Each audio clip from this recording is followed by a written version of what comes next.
झारखंड में पहली बार जैविक उत्पाद को बढ़ावा देने और बाजार उपलब्ध कराने की सोच के साथ बायर एंड सेलर मीट 2025 का आयोजन रांची के रेलवे स्टेशन रोड स्थित होटल बीएनआर चाणक्य में किया गया। आपको बता दें, ओफास के सौजन्य से आयोजित इस कार्यक्रम में केन्या के साथ साथ भारत के कई राज्यों के प्रतिनिधियों ने हिस्सा लिया।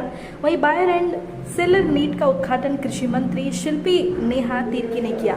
इस मौके पर कृषि सचिव अबू बकर सिद्दीकी, कृषि पदाधिकारी विकास कुमार सहित बड़ी संख्या में कृषक मित्र मौजूद रहे।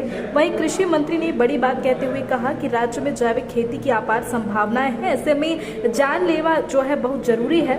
इसमें झारखंड इस दौड़ में कहाँ रहेगा। आज का आयोजन का उद्देश्य बहुत बड़ा है। वहीं कृषि सचिव और कृषि पदाधिकारी ने भी मीडिया से बात करते हुए अहम जानकारियां दी। तो सुनिए क्या कुछ कहा मंत्री और अधिकारियों ने। तो इसलिए हम लोग जानते हैं कि यहाँ हमारे एक ऑर्गेनाइजेशन है organic farming authority of Jharkhand.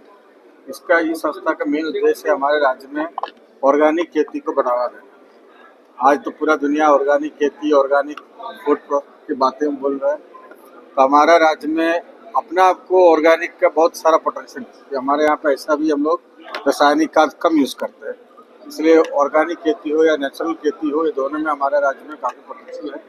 लेकिन जो भी किसान ऑर्गेनिक खेती करेगा उसको प्रोडक्ट को सही दाम मिलेगा तभी तो आगे बढ़ेगा वो, उनको उस पर मोटिवेशन भी तभी होगा। तो कहीं आज भी हमारे राज्य में काफ़ी एरिया में ऑर्गेनिक खेती हो रहा है, लेकिन उसको उचित मार्केट, उचित लिंकेज मिलना ज़रूरी है। उसके उद्देश्य से हम लोग ये बायर सेलर्स मीट रखा है। उसमें पर्पज़ क्या है, जो बायर को सीधा सीधा हमारा जो किसानों से कनेक्ट करेगा, उसमें मिडिलमैन का भी संभावना खत्म होगा और हमारा किसान भाइयों को भी पता चलेगा हमको किससे कांटेक्ट करना है, कहाँ हमको करना है, और बायर को भी पता चलेगा कौन किसान ये खेती कर रहा है। सीधा जैसे कि कहीं पे 400 हेक्टेयर 500 हेक्टेयर में सब खेती हो रहा है, आम की बात हो या कोई भी खेती हो, तो वहाँ सीधा से सीधा लोग जाकर किसान से संपर्क करके केस से ही सीधा ले सकते हैं, तो उचित मूल्य उनको मिलेगा। और जो खेती करने के बाद जो प्रोडक्ट बर्बाद होने का या प्रोडक्ट को नुकसान होने के सब समस्या भी समाधान है।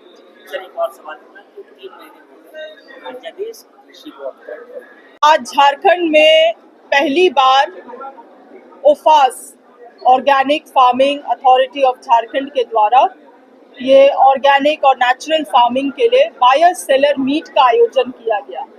मैं बतलाना चाहूँगी कि आज झारखंड में आज भी काफ़ी हद तक पारंपरिक खेती ही होती है, मगर समय में बदलाव के साथ आज के दिन में ऑर्गेनिक प्रोड्यूस का एक बहुत बड़ा मार्केट है और आने वाले 10 साल में ये मार्केट का ग्रोथ लगभग 20% होने वाला है, जिसमें झारखंड भी अपना एक हिस्सेदारी तय करना चाहता है।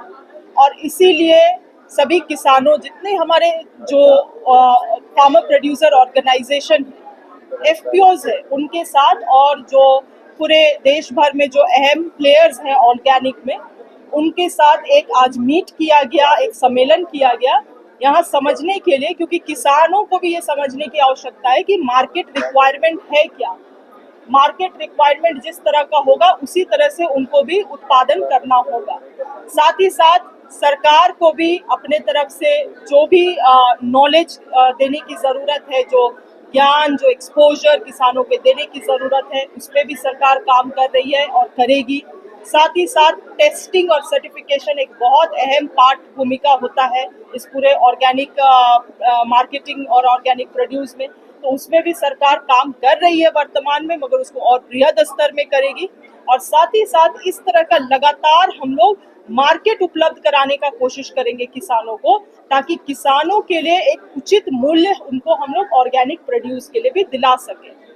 आज हमारे पास जो इकोलॉजिकल फोटे के एमडी हैं, इकोलॉजिकल फोटे जो अफ्रीकन कंट्रीज में काम कर रही है, उनके एमडी डॉक्टर सेल्वम जी, साथ ही साथ हमारे बायो इंजीनियरिंग से आए हुए डॉक्टर शुदा रेड्डी जी हैदराबाद से भी आई हुई हैं, और साथ ही साथ कई सारे यहाँ पे अहम लोग आए हुए हैं जिनको बहुत लंबा अनुभव है ऑर्गेनिक फार्मिंग को लेके। उन्होंने भी आज अपना राय सुझाव राज्य को दिया है, राज्य के किसानों को दिया है, और मुझे लगता है ये एक शुरुआती कदम है। आने वाले समय में निश्चित रूप से जो मैंने कहा कि जो 20% ग्रोथ होने वाला है पूरे इस सेक्टर का, उसमें झारखंड भी अपना हिस्सेदारी तय कर पाएगा।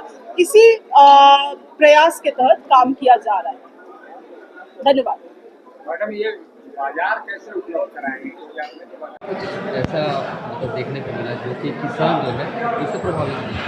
देखिए, organic farming authority of Jharkhand के माध्यम से 2012 से ये ओफाज काम कर रही है और जो भी ऑर्गेनिक फार्मिंग यहाँ जो कराए जा रहे हैं, जो किसान इससे जुड़े हुए हैं, उनको बाजार व्यवस्था सुलभ नहीं हो रही थी। इसी परिप्रेक्ष्य में माननीय मंत्री महोदय और सचिव सर के दिशा निर्देश में ये कार्यक्रम आयोजित हुआ, जिसमें कि ना पूरे देश के विभिन्न राज्यों से बायर्स आए। आज हमारे बीच 11 बायर्स यहाँ पे थे और देश ही नहीं, केन्या से भी एक बायर्स हम लोग के बीच मौजूद थे, वो आए यहाँ।